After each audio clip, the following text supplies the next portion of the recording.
بسم اللہ الرحمن الرحیم۔ باب عظۃ الامام الناس فی اتمام الصلاۃ و ذکر القبلہ۔ یہ بات اس بارے میں کہ امام لوگوں کو نصیحت کرے کہ وہ اپنی نماز مکمل کریں اور اتمام نماز میں سے کسی چیز کا ترک نہ کریں، وذکر القبلہ یہ عظۃ پر معطوف ہے معنی، اور یہ باب ہے قبلے کے بیان میں۔ اب حدیث مبارک دیکھیے، حضرت ابو ہریرہ رضی اللہ تعالی عنہ بیان فرماتے ہیں کہ نبی کریم صلی اللہ تعالی علیہ وسلم نے ارشاد فرمایا، ہل ترون قبلتی ہا ہونا، اے لوگو کیا تم یہ سمجھتے ہو کہ میری توجہ ادھر ہے یعنی چہرے کے سامنے ہے اور تم میرے پیچھے ہو تو تمہارے حالات مجھ پر مخفی رہتے ہیں؟ ایسا نہیں ہے۔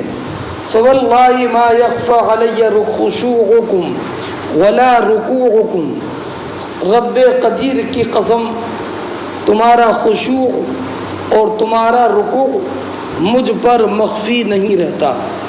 انی لاراکم من وراء ظہری، بے شک میں تم کو ضرور دیکھتا ہوں اپنی پس پشت سے بھی۔ اس حدیث کی ترجمے سے مطابقت اس اعتبار سے ہے کہ اس حدیث میں صحابہ کرام کے لیے واعظ و نصیحت ہے، اور اس بات پر تنبیہ ہے کہ نبی کریم علیہ الصلاۃ والسلام پر ان کا رکوع اور ان کا سجود مخفی نہیں رہتا، اور وہ یہ گمان کرتے ہیں کہ نبی کریم ہم کو نہیں دیکھتے اس لیے کہ ہم ان کے سرکار کے پیچھے ہیں۔ تو فرمایا یہ معاملہ نہیں ہے، اس لیے کہ میں اپنے پیچھے بھی ویسے ہی دیکھتا ہوں جیسے کہ میں تم کو اپنے سامنے سے دیکھتا ہوں۔ بات سمجھ گئے؟ اب نبی کریم علیہ الصلاۃ والسلام نے ارشاد فرمایا، ہل ترون قبلتی ہاؤنا، یہ استفہام بطریق انکار ہے، معنی یہ ہے کہ تم یہ سمجھتے ہو کہ میرا قبلہ یہاں پر ہے اور میرا معاملہ یہ ہے کہ اور میں صرف سامنے ہی دیکھتا ہوں، تو خدا کی قسم میری رویت میرے قبلے کی جہت کے ساتھ خاص نہیں ہے، میں اپنے پیچھے بھی ویسے ہی دیکھتا ہوں جیسے کہ اپنے سامنے۔ سمجھ گئے؟ اب ہاں اس سے یہ معلوم ہوا کہ نبی کریم صلی اللہ تعالی علیہ وسلم اپنے دائیں بائیں پیچھے اوپر نیچے یہ آگے پیچھے تمام 6 جہتوں میں دیکھتے تھے، اور یہ علامات نبوت سے ہے نا۔ اس لیے اعلی حضرت امام اہل سنت رضی اللہ تعالیٰ عنہ فرماتے ہیں، 6 جہت سمت مقابل، شب و روز یکساں حال، دھوم و نجم میں ہے آقا تیری بینائی کی۔ اب سرکار 6 سمت میں دیکھتے کیسے دیکھتے تھے؟ تو یہ سب خرق عادت کے طور پر تھا۔ اب سرکار نے فرمایا، لا یخفی علی رکوعکم ولا خشوعکم، یعنی جب میں نماز میں ہوتا ہوں اور تم میرے پیچھے ہوتے ہو تو تمہارا رکوع اور تمہارا خشوع مجھ سے مخفی نہیں ہے۔ اور خشوع سے مراد یا تو سجدہ ہے، اس لیے کہ سجدے میں غایت خشوع ہے، اور یا اس سے مراد عام ہے، تو یہ تمام افعال نماز کو شامل ہے۔ بات سمجھ گئے؟ اور ہاں، اس حدیث سے چند باتیں یہ معلوم ہوئیں کہ اگر امام اپنے مقتدیوں کی نماز میں کوئی نقص دیکھے تو اس پر تنبیہ کر دے، اور نبی کریم علیہ الصلاۃ والسلام نے تنبیہ بھی کی اور یہ بھی کہا کہ میں تمہارے رکوع اور خشوع کو دیکھتا ہوں، ہے نا۔ اور ایک حدیث میں ہے اقیمت الصلاۃ فاقبل علینا بوجہی فقال اقیموا صفوفکم وتراصوا فانی اراکم من وراء ظہری، اور ایک حدیث میں اقیم الرکوع والسجود فواللہ انی لاراکم من بعدی، اور ایک میں من بعد ظہری، اور ایک حدیث میں ہے کہ مسلم شریف میں ہے صلی بنا ذات یوم فلما قضى صلاته اقبل علینا بوجہی فقال یا ایھا الناس فانی امامکم فلا تسبقونی بالرکوع ولا بالسجود ولا بالانصراف فانی اراکم امامی ومن خلفی۔ اور پھر سرکار نے فرمایا والذی نفس محمد بیدہ لو رأیتم ما رأیت لضحکتم قلیلا ولبکیتم کثیرا، ہے نا۔ اب ان احادیث مبارکہ سے یہ بھی معلوم ہوا کہ نبی کریم علیہ الصلاۃ والسلام کی رویت مبارکہ کسی ایک جہت کے ساتھ خاص نہیں تھی۔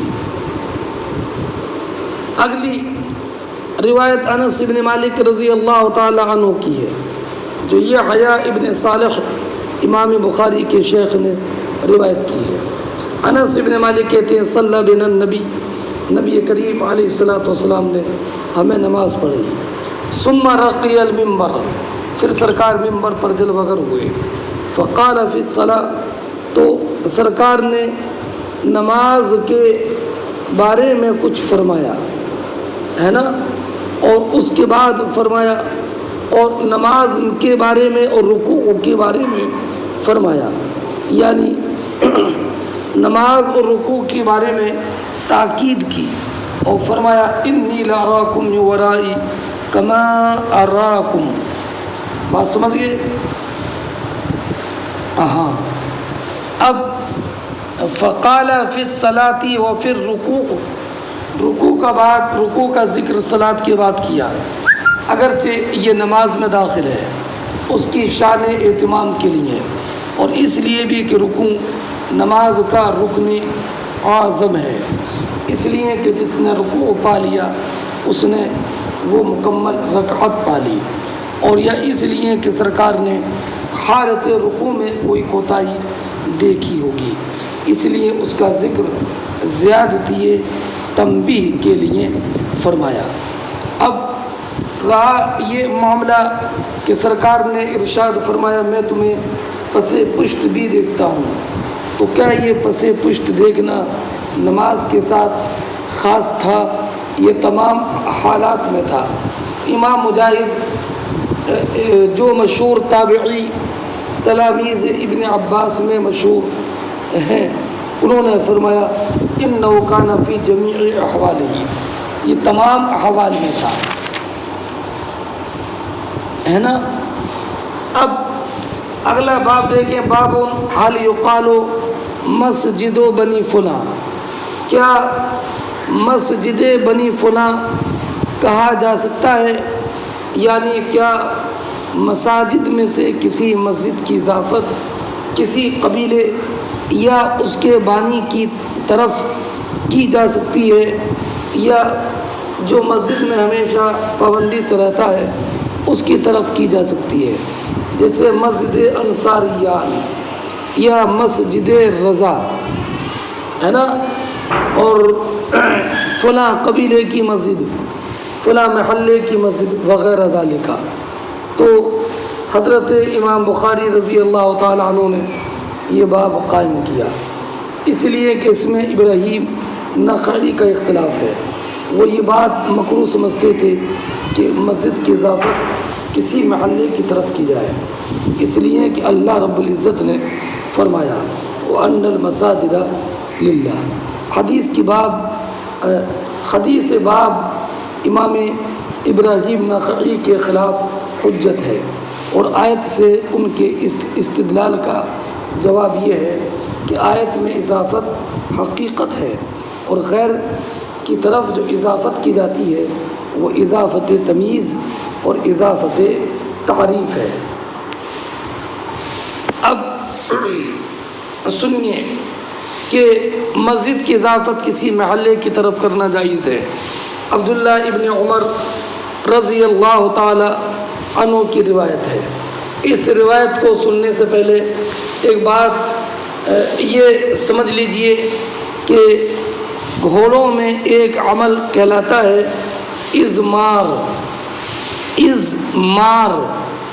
ازمار یہ ہوتا ہے کہ گھوڑے کو پہلے خوب چارہ ازمار بھی اور تزمیر بھی، وہ یہ کہ پہلے گھوڑے کو خوب چارہ دیا جائے یہاں تک کہ اس کا جسم فربہ ہو جائے، اور پھر چارہ کم کرنا شروع کر دیں، ہے نا، اور اس کے اوپر جول جو ہوتی ہے وہ باندھیں تاکہ اس کا پسینہ نکلے اور وہ تیز رفتار ہو جائے. یہ تزمیر فرس کہلاتا ہے، اور یہ عمل 40 دن کا ہوتا ہے. بات سمجھ گئے؟ اب دوسرا ایک لفظ ہے حفیہ. حفیہ ایک جگہ کا نام ہے کہ اس کے اور ثنیۃ الوداع کے درمیان 5 یا 6 یا 7 میل کا فاصلہ ہے، اور ثنیۃ الوداع یہ مدینہ طیبہ کے باہر ایک جگہ ہے. مدینہ طیبہ کے لوگ اپنے مہمانوں کو رخصت کرنے کے لیے اس مقام تک آتے تھے. اور ایک بنی زریق، یہ بنی زریق بن عامر حارثہ بن غزہ بن جشم بن خزرج ہے نا کا محلہ ہے. اچھا، اور اب آپ سنیے، حضرت عبداللہ ابن عمر رضی اللہ تعالی عنہ بیان فرماتے ہیں کہ ایک مرتبہ نبی کریم علیہ الصلاۃ والسلام نے گھوڑوں کے درمیان گھوڑ دوڑ کا مقابلہ کرایا، سمجھ گئے، اور وہ گھوڑے جو کہ مزمر تھے ان کے دوڑنے کی مسافت مقام حفیہ سے ثنیۃ الوداع تک تھی، اور وہ گھوڑے کہ جو مزمر نہیں تھے ان کی دوڑ کی مسافت ثنیۃ الوداع سے لے کر مسجد بنی زریق تک تھی. سمجھ گئے؟ یعنی 2 مسافتیں متعین کی گئیں. وہ گھوڑے جو مزمر تھے ان کی مسافت مقام حفیہ سے ثنیۃ الوداع تک تھی، اور وہ گھوڑے جو مزمر نہیں تھے ان کی مسافت ثنیۃ الوداع سے لے کر مسجد بنی زریق تک تھی. بات سمجھے؟ اور فرماتی ہیں وَأَنَّ عَبْدَاللَّهِ ابن عمر كَانَ فِي مَنْ سَابَقَ بِهَا. یا تو یہ نافع کا مقولہ ہے، تو بیان فرماتے ہیں کہ عبداللہ ابن عمر نے بھی اس گھوڑ دوڑ کے مقابلے میں شرکت کی تھی. اب محل ترجمہ کیا؟ مسجد بنی زریق. اس میں مسجد کی اضافت جو ہے وہ ایک مخصوص محلے کی طرف ہے، بنی زریق. اس سے معلوم ہوا کہ مسجد کی اضافت کسی محلے اور قبیلے یا کسی شخص بانی کی طرف کی جا سکتی ہے. ایک تو یہ بات معلوم ہوئی، یہی محل ترجمہ ہے. اور اس سے ایک بات یہ معلوم ہوئی کہ گھوڑوں کے درمیان مقابلہ کرانا جائز ہے، ان کی تضمین اور ان کے دوڑنے پر مشق کرانا یہ بھی جائز ہے نا۔ اور یہ اور تاکہ قتال وغیرہ میں گھوڑ دوڑ ہو سکے، اور یہ گھوڑ دوڑا کر کے کافروں سے مقابلہ کریں، اور یہ بالاجماع ہے۔ اور رہا یہ کہ گھوڑ دوڑ کا مقابلہ کرنا، تو اگر ایک جانب سے انعام کا اعلان ہو تو یہ جائز ہے، اور دونوں جانب سے ہو تو یہ جوا ہے۔ بات سمجھے؟ اب نبی کریم علیہ الصلوۃ والسلام نے گھوڑ دوڑ کے مقابلے میں پہلے نمبر پر آنے والے کے لیے 3 جوڑے، دوسرے نمبر پر آنے والے کے لیے 2 جوڑے، تیسرے نمبر پر آنے کے لیے 1 جوڑا، چوتھے نمبر پر آنے کے لیے 1 دینار، 5ویں نمبر پر آنے کے لیے 1 درہم، چھٹے نمبر پر آنے کے لیے کچھ چاندی رکھی تھی، اور فرمایا تھا بارک اللہ فیک۔ بات سمجھ گئے؟ اس سے ایک بات اور بھی معلوم ہوئی کہ اصلاح کے طور پر جانور کو بھوکا رکھنا یہ جائز ہے، یہ باب تعذیب سے نہیں ہے۔ اور یہ بھی معلوم ہوا کہ نیک اعمال کی نسبت نیک اعمال والوں کی طرف کرنا یہ بلا شبہ جائز ہے نا۔ چلیے، اور خود نبی کریم صلی اللہ تعالی علیہ وسلم نے اس گھوڑ دوڑ میں خود بھی مقابلہ میں شرکت فرمائی تھی، اور نبی کریم علیہ الصلوۃ والسلام کے اس گھوڑے کا نام سبق تھا، اور اس کے پیشانی اور اس کے پیروں میں سفیدی چمک رہی تھی، اور یہ پہلا گھوڑا تھا جو نبی کریم علیہ الصلوۃ والسلام کی ملکیت میں آیا، اور آپ نے یہ گھوڑا بنی۔ اگلا باب دیکھیں، باب القسمت و تعلیق القنوہ فی المسجد۔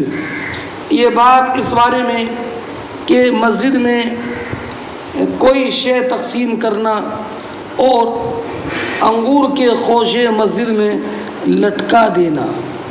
بات سمجھے؟ اب امام بخاری فرماتے ہیں القنو العزق، قنو کے معنی عزق ہے، تثنیہ بھی قنوان ہے، جمع بھی قنوان ہے۔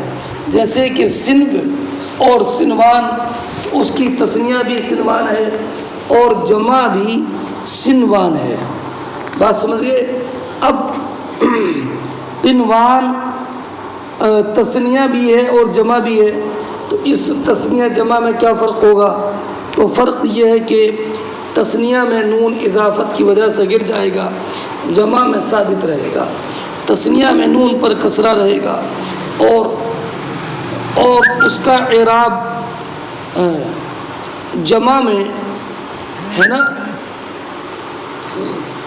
وہ نون پر فتح رہے گا۔ سنو وہ 2 کھجور کی شاخ یا 3 شاخیں جو ایک اصل سے نکلے۔ فرماتے ہیں انس ابن مالک رضی اللہ تعالیٰ عنہ کہ نبی کریم صلی اللہ تعالیٰ علیہ وسلم کے دور خلافت میں بحرین کا مال آیا، تو آپ نے فرمایا انصروہ فی المسجد، اس کو مسجد میں بچھا دو، اس کو مسجد میں بچھا دو۔ وَكَانَ أَكْثَرُ مَالٍ أُوتِيَ بِهِ رسول اللہ، اور یہ نبی کریم صلی اللہ تعالیٰ علیہ وسلم کی بارگاہ میں آنے والا سب سے زیادہ مال تھا۔ نبی کریم صلی اللہ تعالیٰ علیہ وسلم نماز کے لیے نکلے، وَلَمْ يَلْتَفِتْ إِلَيْهِ، اور سرکار نے اس مال کی طرف کوئی توجہ نہیں کی۔ جب نماز مکمل ہو گئی، جاء فجلس إِلَيْهِ، تو نبی کریم علیہ السلام تشریف لائے اور مال کے پاس بیٹھ گئے۔ فما کان یرا احدا الا عطا، سرکار جس کو بھی دیکھتے مال عطا فرماتے، کہ آپ کے چچا حضرت عباس حاضر خدمت ہوئے۔ فقال یا رسول اللہ اعطنی، تو انہوں نے کہا یا رسول اللہ مجھے مال دیجئے۔ فإنی فادیت نفسی وفادیت عقیلہ، اس لیے کہ میں نے غزوہ بدر کے میں قیدی بن کر جب میں آیا تھا تو میں نے اپنا بھی فدیہ ادا کیا تھا اور میں نے اپنے بھتیجے عقیل ابن ابی طالب کا بھی۔ تو نبی کریم علیہ الصلوۃ والسلام نے حضرت عباس سے فرمایا خذ، لے لو، فحصا فی ثوبہ، تو انہوں نے اپنے کپڑے میں مال جمع کیا، ثم ذهب یقل، اقلال کے معنی اٹھانا، پھر وہ مال اٹھانے لگے، فلم یستطع، تو مال اٹھا نہ سکے، تو انہوں نے کہا یا رسول اللہ مر بعضهم یرفعہ الیہ، سرکار کسی کو حکم دے دیجئے کہ وہ مجھے اٹھوا دے۔ تو آپ نے فرمایا نہیں، تو فرمایا فرفعہ انت علیہ، سرکار یہ مجھے خود آپ اٹھوا دیجئے، تو فرمایا کہ نہیں، فنثر منہ، تو حضرت عباس نے اس میں سے کچھ مال نکالا، ثم ذهب یقل، فقال یا رسول اللہ امر بعضهم یرفعہ الیہ، سرکار بعض کو حکم دیں کہ وہ مجھے اٹھوا دیں، تو فرمایا کہ نہیں، قال فرفعہ انت علیہ، قال لا، فنثر منہ ثم احتمل، پھر اٹھایا تو اپنے کاندھے پر ڈال کر اس کو لے چلے، فما زال رسول اللہ یتبعہ بصرا، تو نبی کریم علیہ الصلوۃ والسلام انہیں ٹک ٹکی باندھ کر دیکھتے رہے، حتیٰ خفی علینا، یہاں تک کہ وہ ہماری نگاہوں سے چھپ گئے، عجبا من حرصہ، ان کے حرص پر تعجب کرتے ہوئے، تو فما قام رسول اللہ صلی اللہ علیہ وسلم، تو نبی کریم علیہ الصلوۃ والسلام وہاں سے نہیں اٹھے کہ وہاں ایک درہم بھی باقی رہتا، یعنی سرکار نے سارا مال تقسیم فرما دیا۔ قال ابراہیم یعنی ابن تہمان، یہ تعلیق ہے امام بخاری کی طرف سے، اور ابراہیم یہ ابن تہمان ہیں، بات سمجھئے، اور تہمان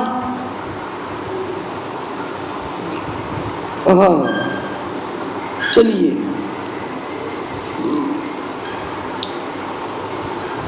ابراہیم ابن تہمان نے روایت کی ہے عبدالعزیز ابن صہیب سے، انہوں نے روایت کی ہے انس ابن مالک رضی اللہ تعالی عنہ سے۔ ابراہیم ابن تہمان کی روایت عبدالعزیز ابن رفیع انس سے، یہ بھی تسحروا فإن فی السحور برکۃ، بات سمجھئے۔ اب مطابقت باب دیکھو، پہلا باب کیا تھا؟ مسجد میں تقسیم کرنا، اور دوسری چیز کیا تھی اس میں کہ خود کے انگور کے خوشے مسجد میں لٹکا دینا تاکہ ضرورت مند آئے اور ان خوشوں سے کھا لے، اور تو اس حدیث میں پہلے جز کی مطابقت ہے، سمجھ گئے؟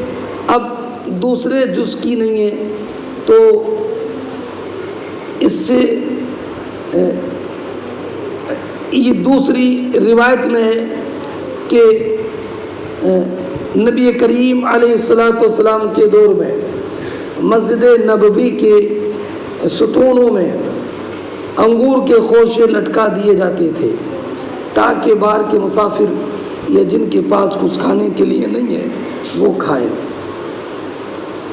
اور یہ کام معاذ ابن جبل کے ذمہ تھا، بات سمجھ گئے؟ اب تقسیم کرنے کے لیے تقسیم کیا جائے اور یا خوشے لٹکا دیے جائے، تو یہ دونوں صورتوں میں مسجد میں ذخیرہ کرنا نہیں ہے بلکہ ضرورت مند کو بانٹنے کے لیے ہے، سمجھ گئے؟ تو نبی کریم علیہ الصلوۃ والسلام نے بحران کا مال تقسیم فرمایا صحابہ کرام کے درمیان۔ اب کھجور کے انگور کے خوشے لٹکائے جائیں گے یا کھجور کے خوشے لٹکائے جائیں گے، تو یہ بھی تو لینے والوں کے لیے ہے اور ان کے لیے کہ جن کے پاس کھانے کے لیے کوئی سامان نہیں ہے۔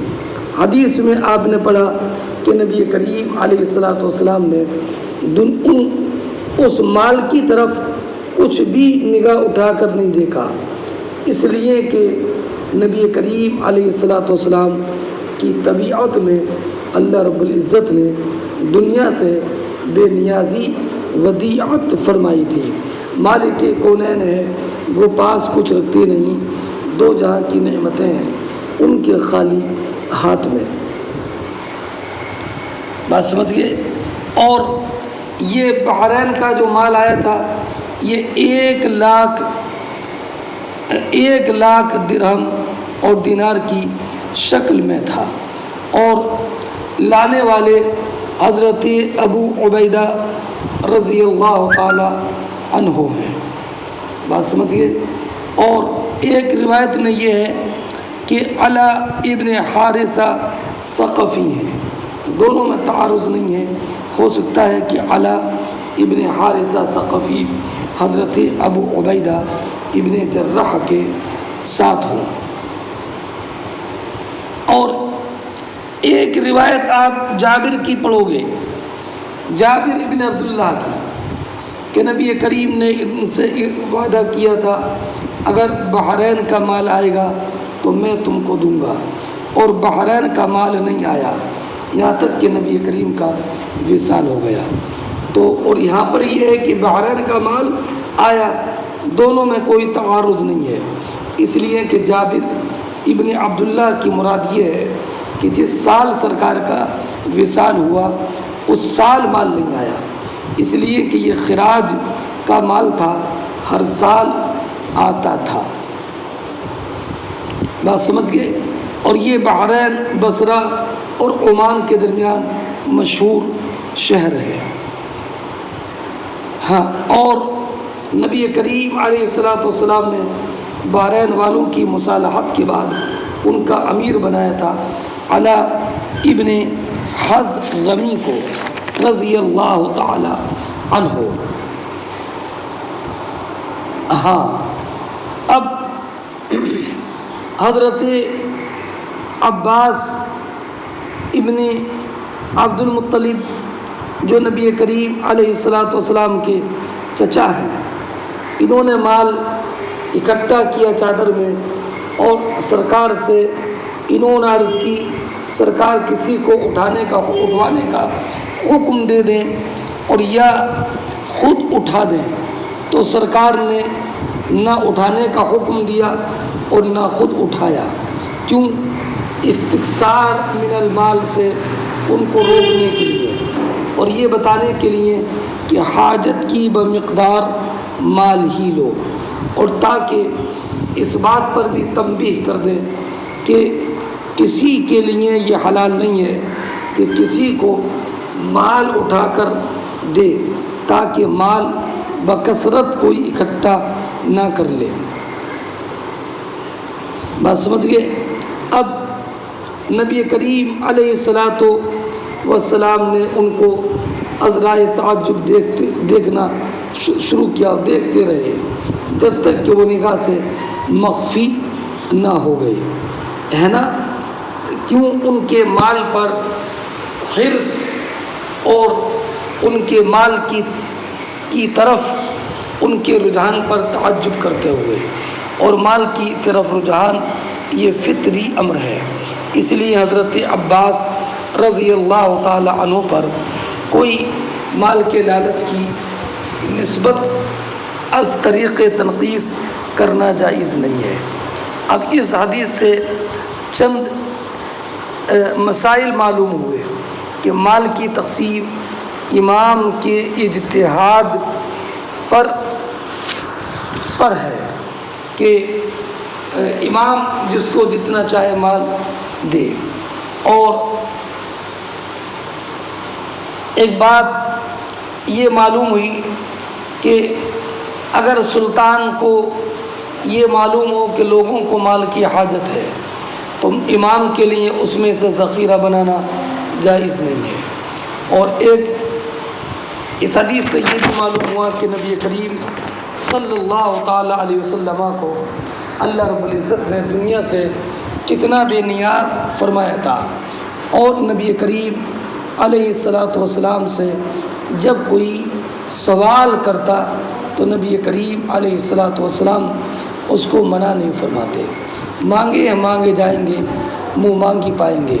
سرکار میں نہ لا ہے نہ حاجت اگر کی ہے۔ ہاں، اور اس سے ایک بات یہ معلوم ہوئی کہ لوگوں کے لینے کے لیے صدقہ وغیرہ کا مال مسجد میں رکھنا یہ جائز ہے نا۔ اور رہا یہ کہ مسجد میں فتویٰ وغیرہ دینا، تو حضرت ابن المالک رضی اللہ تعالیٰ عنہ نے فرمایا کہ اس میں بھی کوئی حرج نہیں ہے۔ ہاں، سمجھیے، ایسے ہی پیاسے کو مسجد میں پانی پلانا یہ بھی جائز ہے۔ اگلا بات دیکھیں، باب من دعا لطعام فی المسجد ومن اجاب من، کہ جس انسان نے مسجد میں کھانے کی دعوت دی اور جس نے کہ مسجد میں کھانے کی دعوت قبول کی، ہے نا۔ اچھا، امام بخاری کا اس باب سے مقصود یہ ہے کہ دعوت کرنا اور دعوت قبول کرنا یہ امور مباح سے ہے، اور یہ لغو نہیں ہے جو کہ مسجد میں ممنوع ہے۔ بات سمجھیے۔ اگلی روایت دیکھیں، حدثنا عبداللہ بن یوسف اخبرنا مالک عن اسحاق ابن عبداللہ سمع انسا قال وجدت النبی، حضرت انس ابن مالک کہتے ہیں کہ میں نے نبی کریم علیہ السلام کو مسجد میں پایا، سرکار کے ساتھ کچھ لوگ تھے، فقمت، میں کھڑا ہوا تو سرکار نے مجھ سے معلوم کیا، ارسلک ابو طلحہ، کیا تم کو ابو طلحہ نے بھیجا ہے؟ میں نے کہا کہ ہاں۔ فرمایا کھانے کے لیے؟ میں نے کہا کہ ہاں۔ تو سرکار نے اپنے ساتھ والوں سے کہا قوموا، فانطلقا، تو حضور چلے، وانطلقت بین ایدیہم۔ اس سے دونوں باتیں معلوم ہوئیں، ایک تو یہ کہ مسجد میں کھانے کے لیے دعوت دینا اور دعوت کا قبول کرنا، یہ دونوں باتیں معلوم ہو گئیں۔ اب ابو طلحہ کا نام میں کئی مرتبہ بتا چکا ہوں، زید بن سہل انصاری، یہ لیلۃ العقبہ کے نقباء میں سے ایک تھے، تمام مشاہد میں غزوات میں یہ شریک ہوئے، 92 حدیثیں ان سے مروی ہیں۔ یہ حضرت انس کی والدہ ام سلیم کے شوہر ہے۔ ان کا انتقال مدینہ طیبہ میں سن 32 ہجری میں ہوا۔ بات سمجھ گئے۔ اب اس سے ایک بات، سرکار ابو طلحہ کے مکان کے پاس تشریف لائے اور سرکار کے ساتھ جو لوگ تھے وہ بھی۔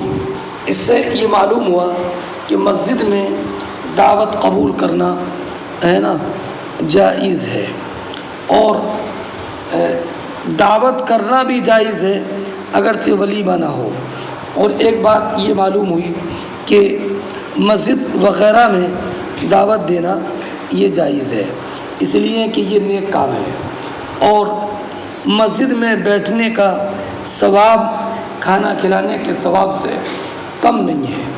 اور ایک بات یہ بھی معلوم ہوئی کہ تھوڑا بھی اگر کھانا ہو تو اپنے آقا کو، سلطان کو بلانا جائز ہے۔ اور یہ بھی معلوم ہوا کہ اگر کسی مقتدی کی دعوت کی جائے اور اس کو معلوم ہو کہ صاحب خانہ کو برا محسوس نہیں ہوگا تو اپنے ساتھ اپنے خادموں کو بھی لے جا سکتا ہے۔ بات سمجھیے۔ اب کھانا کم تھا، سرکار نے صحابہ کرام کو اپنے ساتھ میں کر لیا، اس لیے کہ سرکار۔ اگلا باب دیکھیں، باب القضاء واللعان فی المسجد بین الرجال والنساء۔ یہ باب اس بارے میں کہ مرد و عورت کے درمیان مسجد میں لعان کرانا اور مسجد میں فیصلہ کرنا یہ جائز ہے یا نہیں؟ فیصلہ تو آپ جانتے ہی ہیں، لعان ہمارے ہاں شہادات مؤکدات ہیں، وہ شہادات جو مؤکد ہوں قسموں کے ساتھ اور مقرون باللعن ہوں، سمجھے؟ یہ اس کے حق میں قائم مقام قذف کے ہیں، اور عورت کے حق میں قائم مقام حد زنا کے ہیں۔ وہ یہ کہ اگر شوہر نے اپنی بیوی پر زنا کی تہمت لگائی تو اور 4 گواہ نہ ہوں تو قاضی شوہر سے 4 گواہی لے گا، اور ہر مرتبہ شوہر کہے گا کہ بے شک میں اللہ کے نام کے ساتھ شہادت دیتا ہوں کہ میں نے اپنی بیوی پر جو زنا کی تہمت لگائی اس میں ضرور سچا ہوں، اور ہر مرتبہ بیوی کی طرف اشارہ کرے گا، اور 5ویں مرتبہ کہے گا مجھ پر اللہ کی لعنت ہے اگر میں اس میں جھوٹا ہوں جو میں نے اپنی بیوی پر زنا کی تہمت لگائی ہے۔ پھر 4 مرتبہ عورت شہادت دے گی، ہر مرتبہ یہ کہے گی کہ میں اللہ کے لیے شہادت دیتی ہوں، اللہ کے نام پر شہادت دیتی ہوں کہ بے شک شوہر ضرور جھوٹا ہے اس میں جو مجھ پر زنا کی تہمت لگا رہا ہے۔ اور 5ویں مرتبہ کہے گی غضب اللہ علیہ، اللہ کا اس پر غضب ہو اگر وہ زنا کی تہمت لگانے میں سچا ہو۔ بس سمجھے، یہ لعان ہے۔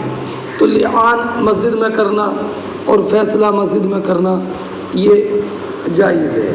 حضرت سہل ابن سعد ساعدی کہتے ہیں کہ ایک مرد نے کہا یا رسول اللہ، اگر کوئی مرد اپنی بیوی کے ساتھ کسی مرد کو پائے تو کیا اسے قتل کرے؟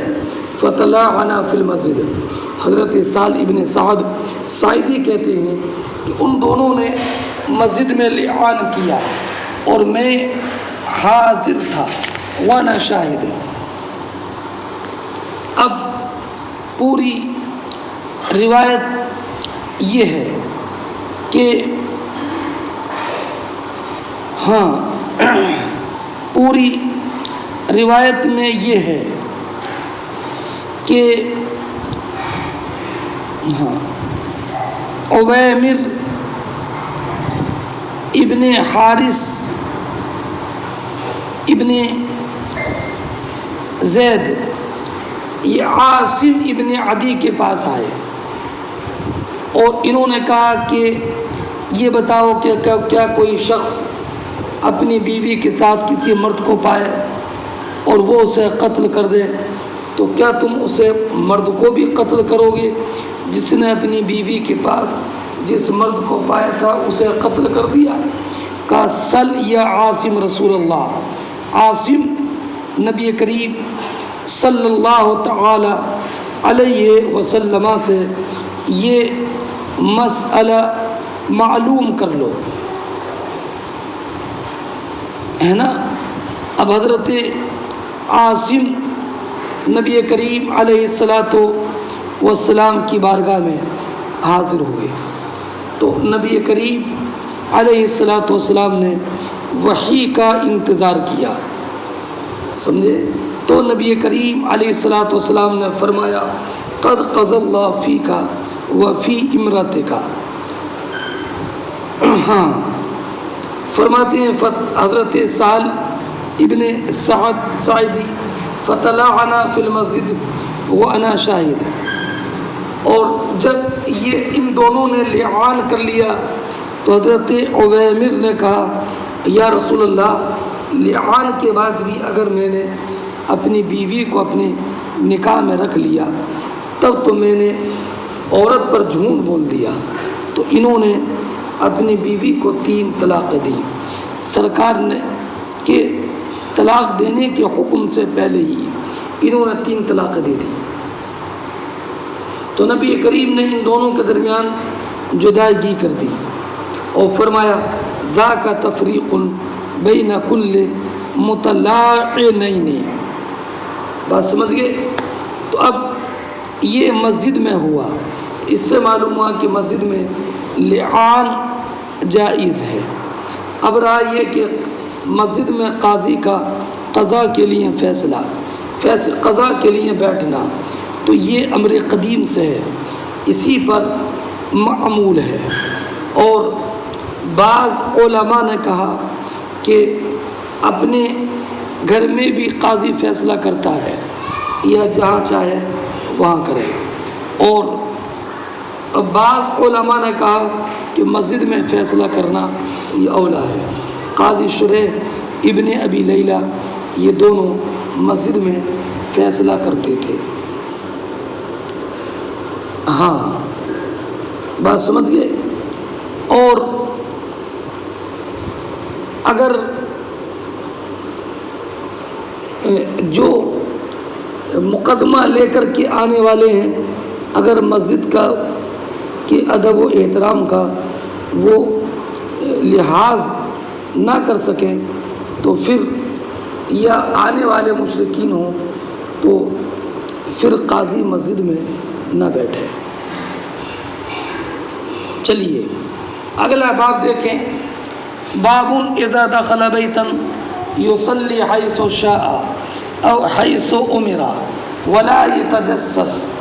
یہ باب اس بارے میں کہ جب انسان کسی کے گھر جائے تو جہاں چاہے وہاں نماز پڑھ دے، یا جہاں گھر والا حکم دے وہاں نماز پڑھے، ولا یتجسس، اور خود نماز کے لیے جگہ کی تلاش نہ کرے، ہے نا۔ امام بخاری نے دونوں شقیں رکھی ہیں، جہاں چاہے وہاں نماز پڑھے، اور یا جہاں گھر والا حکم دے وہاں نماز پڑھے اور خود تلاش نہ کرے۔ تو نبی کریم علیہ الصلاۃ کی جو روایت انہوں نے ذکر کی ہے کہ سرکار اتبان ابن مالک کے گھر تشریف لائے تھے، اور سرکار نے فرمایا تھا این تحب ان اصلی لک من بیتک۔ تو اس سے یہ معلوم ہوا کہ اگر کسی کے گھر جائے تو گھر والا جہاں نماز پڑھنے کے لیے کہہ دے وہیں پر نماز پڑھے، اپنے طور پر خود نماز کے لیے جگہ تلاش نہ کرے۔ حدیث پاک دیکھیے۔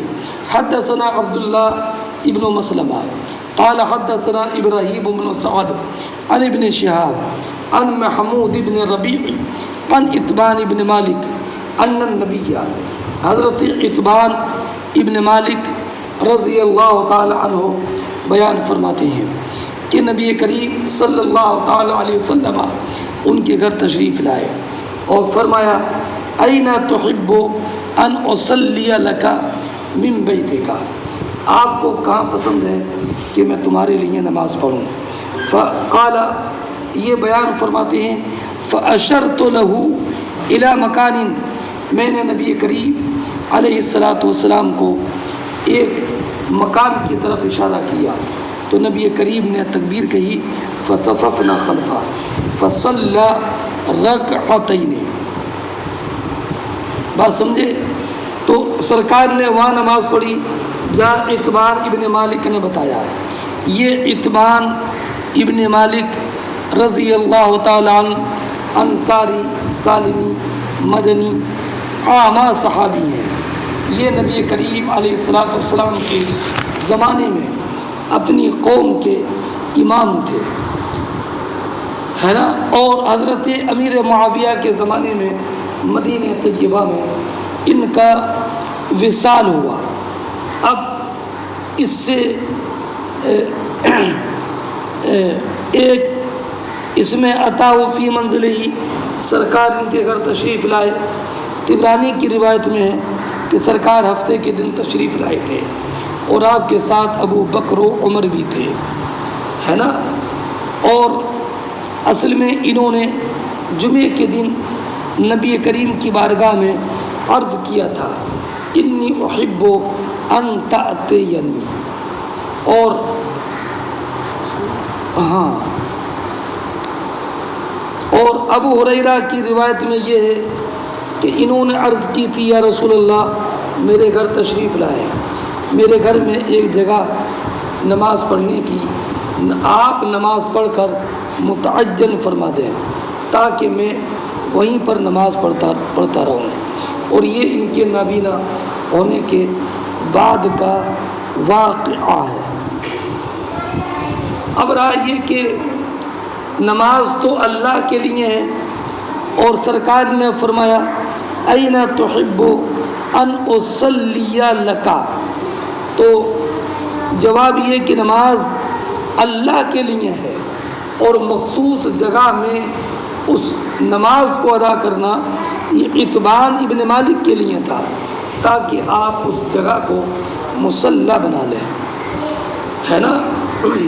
اب اس سے ایک مسئلہ یہ بھی مستنبط ہوا کہ اگر نمازی مسجد کی حاضری سے عاجز ہو جائے تو گھر میں ایک جگہ نماز کے لیے متعین کر لے، اور یہ بھی معلوم ہوا کہ گھروں میں جماعت جائز ہے، اور یہ بھی معلوم ہوا کہ جماعت نوافل کی بھی جائز ہے جبکہ تداعی کے ساتھ نہ ہو۔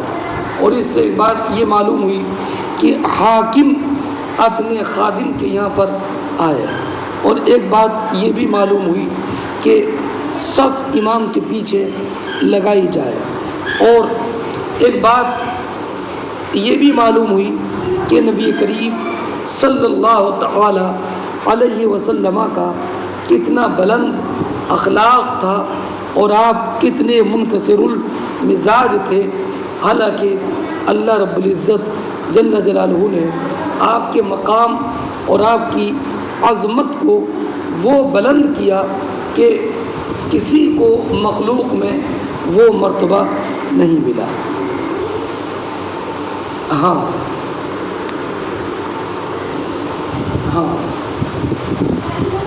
خدا نے وہ مرتبہ ہے تجھ کو دیا جو نہ کسی کو ملے نہ کسی کو ملا، کہ کلام مجید نہ کھائی شاہ تیرے شعر و کلام و بقا کی قسم۔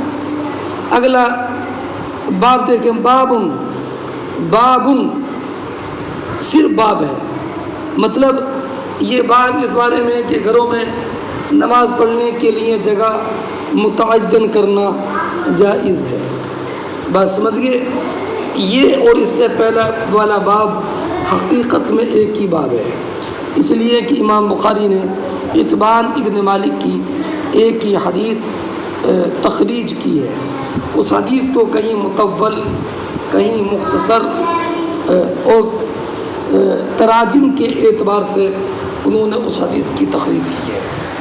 فرماتے ہیں وصلی البراء بن عازب فی مسجدہ فی دارہ فی جماعت، حضرت براء ابن عازب رضی اللہ تعالی عنہ نے اپنے گھر میں، اپنے گھر کی مسجد میں جماعت کے ساتھ نماز پڑھی۔ اب اتبان ابن مالک رضی اللہ تعالیٰ عنہ کی جو روایت آپ نے ابھی مختصر پڑھی ہے، اب وہ مطول سنیے۔ فرماتے حدثنا سعید بن عفیر قال حدثني اللیث قال حدثني عقیل عن ابن شہاب قال اخبرني محمود بن ربیع الانصاری ان اتبان بن مالک، ملا، سمجھ گئے؟ یہ سعید ابن عفیر ہیں، اور ان کے شیخ لیث ابن سعد ہیں، اور ان کے شیخ عقیل ابن خالد ہیں، اور ان کے شیخ محمد ابن مسلم ابن شہاب زہری ہیں، ہے نا۔ وہ فرماتے ہیں کہ اخبرنی محمود بن ربیع ان اتبان بن مالک، محمود ابن ربیع انصاری یہ بھی صحابی ہیں، اور اتبان ابن مالک یہ بھی صحابی ہیں، تو یہ صحابی کی روایت صحابی سے ہو گئی۔ اب اتبان ابن مالک کون، کس عظیم مرتبے کے صحابی ہیں؟ تو محمود ابن ربیع کہتے ہیں ہوا من اصحاب رسول اللہ ممن شہد بدرا، یہ انصاری صحابی ہیں اور ان صحابہ میں سے ہیں جو کہ بدر میں شریک ہوئے تھے۔ سمجھ گئے؟ اب سنیے، اتبان ابن مالک رضی اللہ تعالیٰ عنہ عطا رسول اللہ نبی کریم علیہ السلام کی بارگاہ میں حاضر ہوئے اور کہا یا رسول اللہ قد انکرت بصری، حضور میری نگاہ کمزور ہو گئی ہے، وانا اصلی لقومی، اور میں اپنی قوم کو نماز پڑھاتا ہوں، فاذا كانت الامطار، سرکار جب بارش ہوتی ہے، سأل الوادی الذی بینی وبینہم، تو جو وادی میری اور میری قوم کے درمیان ہے اس میں پانی بھر جاتا ہے، پانی بہتا ہے، لم استطع ان آتیہ مسجدہم، میں ان کی مسجد میں نہیں آ سکتا کہ میں ان کو نماز پڑھاؤں، ووددت یا رسول اللہ، سرکار مجھے یہ پسند ہے کہ آپ میرے گھر تشریف لائیں، فتصلی فی بیتی، اور میرے گھر میں نماز پڑھا دیں، فاتخذہ مصلی، تو میں اس جہاں آپ نماز پڑھائیں میں اس کو نماز کی جگہ بنا لوں۔ تو سرکار نے ان سے فرمایا سأفعل انشاءاللہ، انشاءاللہ میں یہ تمہاری تمنا پوری کر دوں گا اور تمہارے گھر میں انشاءاللہ میں نماز پڑھ دوں گا۔ اب اس کے بعد ابن مالک کہتی ہے فغدا رسول اللہ، تو اور ابو بکر، اگلے دن نبی کریم اور ابو بکر دن چڑھے تشریف لائے، فاستأذن رسول اللہ، تو نبی کریم علیہ السلام نے گھر میں آنے کی اجازت طلب کی، تو فأذنت لہ، تو میں نے اجازت دے دی، فلم یجلس، سرکار جب گھر میں داخل ہوئے تو بیٹھے نہیں، اور فرمایا این تحب ان اصلی من بیتک، اے اتبان ابن مالک تمہیں کہاں پسند ہے کہ میں تمہارے گھر میں نماز پڑھ دوں؟ قالا، تو بیان کرتے ہیں فاشرت له الى ناحیۃ من البیت، میں نے سرکار کو گھر کے ایک کونے کی طرف اشارہ کر دیا، فقام رسول اللہ، تو نبی کریم علیہ السلام کھڑے ہوئے، فکبر فقمنا فصفنا، تو ہم کھڑے ہوئے اور ہماری صف لگائی، فصلی رکعتین، تو سرکار نے 2 رکعت نماز پڑھائی، ثم سلم، پھر وحبسناہ علی خزیرہ، ہم نے سرکار کو خزیرہ کھانے کے لیے روک لیا، صنعناہ لہ، جو ہم نے سرکار کے لیے تیار کیا تھا، فصاب فی البیت رجال من اہل الدار ذو عدد، تو ہمارے گھر میں محلے کے بہت سارے لوگ حاضر ہو گئے، فاجتمعوا، فقال قائل منہم، ان میں سے ایک صاحب نے کہا مالک ابن دخیشن کہاں ہے، یا ابن دخشم کہاں ہے؟ تو بعض نے کہا ذالک منافق لا يحب اللہ ورسولہ، لا يحب اللہ ورسولہ، سرکار وہ تو منافق ہو گئے، انہیں تو اللہ اس کے رسول سے محبت نہ رہی۔ تو نبی کریم صلی اللہ تعالی علیہ وسلم نے فرمایا لا تقل ذالک الا ترى قد قال، یہ ایسا مت کہو ان کے بارے میں کہ تمہیں خبر نہیں ہے کہ انہوں نے لا الہ الا اللہ کہا ہے خلوص قلب کے ساتھ اللہ کی رضا کے لیے۔ تو کہا اللہ ورسولہ عالم، انہوں نے کہا اللہ اس کے رسول خوب جانے، ہم تو اب ان کی توجہ اور ان کی خیر خواہی منافقین کے ساتھ دیکھتے ہیں۔ تو سرکار نے فرمایا بے شک اللہ نے جہنم پر حرام فرما دیا ہے ہر وہ شخص جو اللہ کی رضا کے لیے لا الہ الا اللہ محمد رسول اللہ پڑھے۔ ابن شہاب زہری کہتی ہیں کہ میں نے حسین ابن محمد انصاری سے معلوم کیا، اور وہ بنی سالم میں سے ایک تھے، اور بنی سالم کے اچھے لوگوں میں تھے، محمود ابن ربی کی حدیث کے بارے میں، فصدقہ بذالک، تو انہوں نے اس کی تصدیق فرمائی۔ یہ تو میں نے ترجمہ کر دیا، اب ذرا آپ چند باتوں پر غور کریں۔ اتبان ابن مالک نے کہا تھا قد انکرت بصری، اس میں دو معنی کا احتمال ہے، یا تو وہ نابینا ہو گئے تھے یا نگاہ کمزور ہو گئی تھی۔ مسلم شریف کی حدیث میں لما ساء بصری، اور ایک روایت میں جعل بصری یقلو۔ ہاں چلیے، اب وہ تھا وَأَنَا أُصَلِّي لِقَوْمِهِمْ، معنی یہ کہ میں اپنی قوم کی امامت کرتا ہوں، اور جب بارش آتی ہے تو نالے کا پانی بہہ جاتا ہے۔ بات سمجھ گئے؟ اب نبی کریم صلی اللہ تعالی علیہ وسلم نے فرمایا تھا سأفعل ذلك انشاء اللہ، یہ انشاءاللہ تبرک کے لیے ہے کہ نہیں؟ اب سرکار کے ساتھ ابو بکر تشریف لے گئے، اور ابو اویس کی روایت میں ہے سرکار کے ساتھ میں ابو بکر و عمر بھی تھے، اور ایک روایت میں ہے سرکار کے ساتھ صحابہ کرام کی ایک جماعت تھی۔ اب ان میں تطبیق کیا ہے؟ تو وجہ یہ ہے کہ پہلے سرکار کے ساتھ صرف ابو بکر نکلے، اور پھر جب وہاں پہنچے یا اس سے پہلے حضرت عمر اور دیگر صحابہ کرام بھی ساتھ ہو لیے، تو سب حضرت اتبان ابن مالک کے گھر تشریف لے گئے۔ ہاں اب یہاں پر یہ کہ سرکار بیٹھے نہیں، اور سرکار نے فرمایا کہاں چاہتے ہو کہ نماز پڑھوں؟ تو اصل میں سرکار جس مقصد کے لیے تشریف لائے تھے اس مقصد کی تکمیل میں جلدی اور سب سے پہلے وہی کام کرنے کے لیے سرکار نے ارشاد فرمایا این تحب ان اصلی۔ اب سرکار نے خود نہیں پڑھی بلکہ حضرت اتبان ابن مالک سے معلوم کیا کہاں چاہتے ہو پسند کروں، تو اس سے معلوم ہوا کہ گھر والا جہاں نماز پڑھنا کی خواہش رکھے وہیں نماز پڑھی جائے۔ اب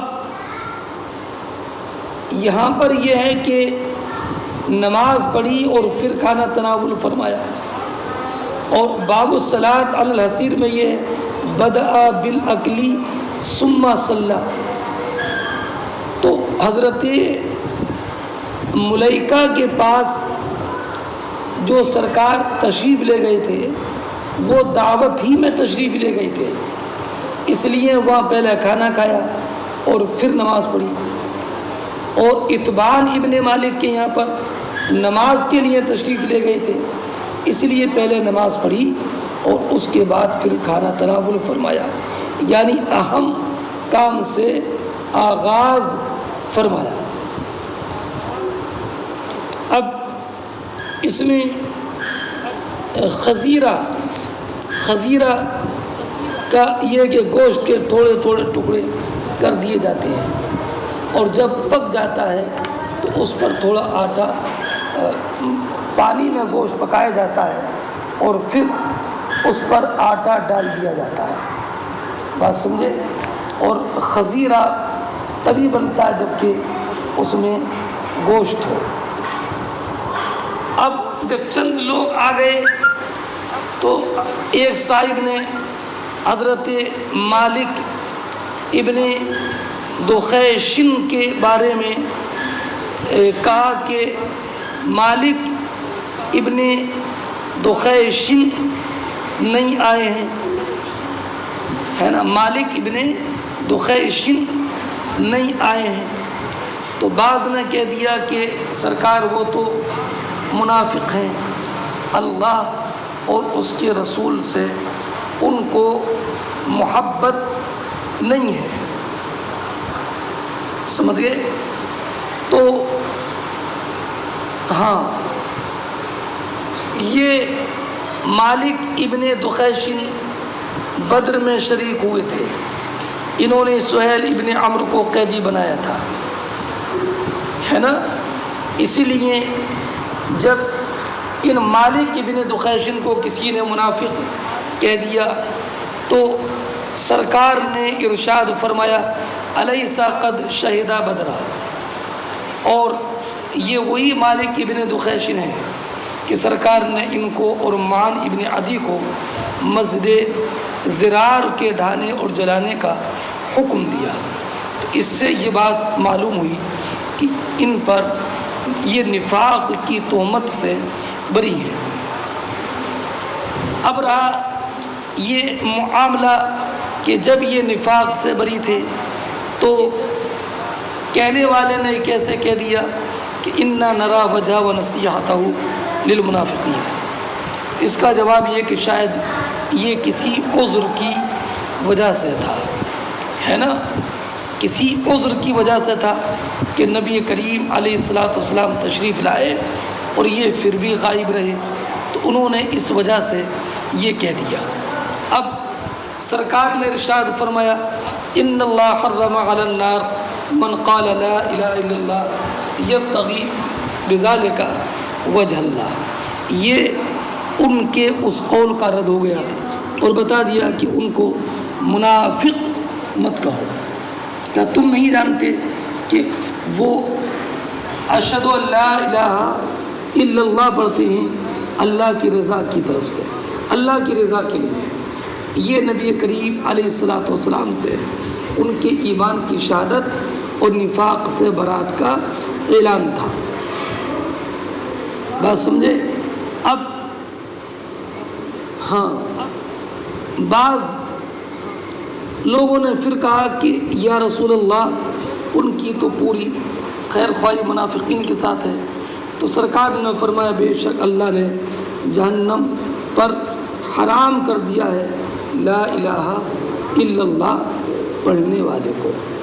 اب رہا یہ کہ صرف لا الہ الا اللہ پڑھنے سے جہنم میں داخلہ حرام ہو جائے گا، حالانکہ حدیث میں تو یہ بھی ہے کہ بعض گناہ گار لوگ جہنم میں جائیں گے، تو اس سے مراد ہے تحریم تقلید، ہمیشہ کا رہنا، یہ ہمیشہ جہنم میں رہنا حرام ہے۔ اب رہا یہ کہ سرکار نے فرمایا کہ من قال لا الہ الا اللہ حرم اللہ علی النار، اللہ نے جہنم پر اسے حرام کر دیا ہے، تو اگرچہ فرائض پر عمل نہ کرے، صرف کلمہ پڑھ لے تو بھی جہنم پر حرام رہے گا؟ تو اس کا جواب یہ ہے کہ نہیں، سرکار نے فرمایا من قال مخلصا، جو اخلاص کے ساتھ لا الہ الا اللہ پڑھے، اور جو اخلاص کے ساتھ لا الہ الا اللہ پڑھے گا وہ کبھی فرائض پر عمل ترک نہیں کرے گا، اس لیے کہ اخلاص قول ادائے لازم پر اسے ابھارے گا۔ بات سمجھیے؟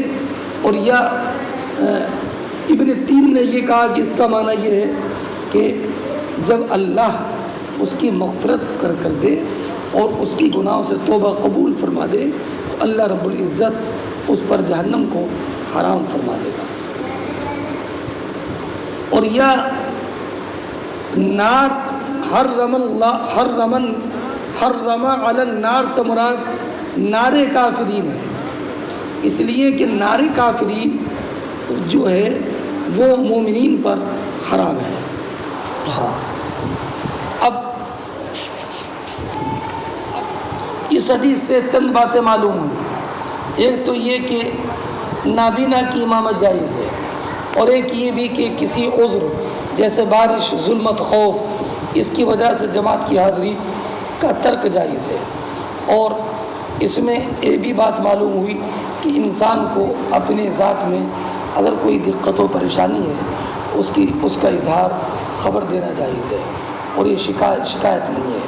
اور اس سے ایک بات یہ بھی معلوم ہوئی کہ نماز کے لیے معین جگہ مقرر کرنا یہ بھی جائز ہے، اور اس سے یہ بھی معلوم ہوا کہ صفیں برابر کرنا یہ بھی جائز ہے۔ اور ایک بات یہ معلوم ہوئی کہ اگر مہمان معزز ہے، مکرم ہے اور تقوی شعار ہے تو اسی کو امام بنایا جائے، ہے نا؟ اور ہاں، سمجھ گئے؟ اور ایک بات یہ بھی معلوم ہوئی کہ جو نماز پڑھنے کی جگہ گھر میں بنائی جائے وہ اپنے گھر والے کی ملکیت سے خارج نہیں ہوتی، برخلاف اس مسجد کی جو محلے میں بنائی جائے۔